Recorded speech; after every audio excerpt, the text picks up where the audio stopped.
Ngayong buwan ng mga kababaihan, may regalong hatid ang LRT Line 2. Yan ay libreng haircut sa mga babaeng commuter ng tren. Para bigyan ng mukha ang balita, Mobile Journal, Amy Atienza.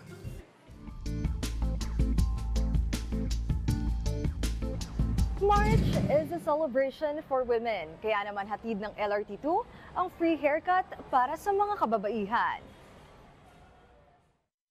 Para lalong gawing special ang Women's Month, sinimula ng LRT Line 2 ang pagbibigay ng simpleng regalo para sa mga babaeng pasahero. Bandang alas 9 ng umaga ngayong Miyerkules, nakatanggap ang higit 300 mga pasahero ng libreng food container at libreng payong sa Cubao Station. Nais daw kasi nilang mas maipalam ang layunin ng buwang ito sa pamamagitan ng pagbibigay ng mga freebies. Ito pong purpose ng event namin is to celebrate and empower LRTA female passengers to promote gender equality through fun and engaging experience.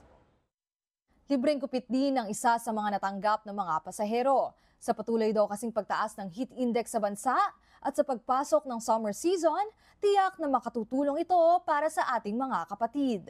Dahil nasa taas ng heat index, makakatulong talaga yung free haircut namin. Kagaya ngayon, pa-summer na, para maging maaliwalas naman lahat. Isa ang nakilala kong si Jessa Galakan sa mga tumanggap ng free service na ito.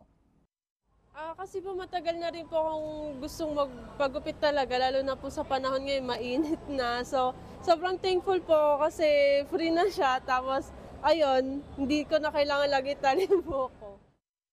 Higit din ang kanyang pasasalamat dahil patuloy ang pagkilala sa mga kababaihan sa gitna ng kabi-kabilang issue.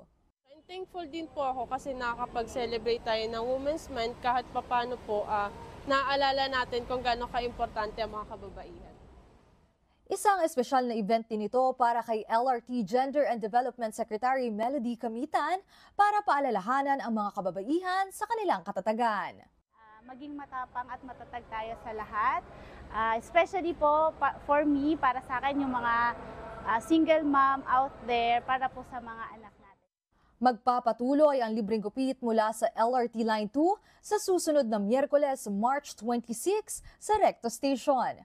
Mobile journalist Amy Atienza po, hatid ang mukha ng balita.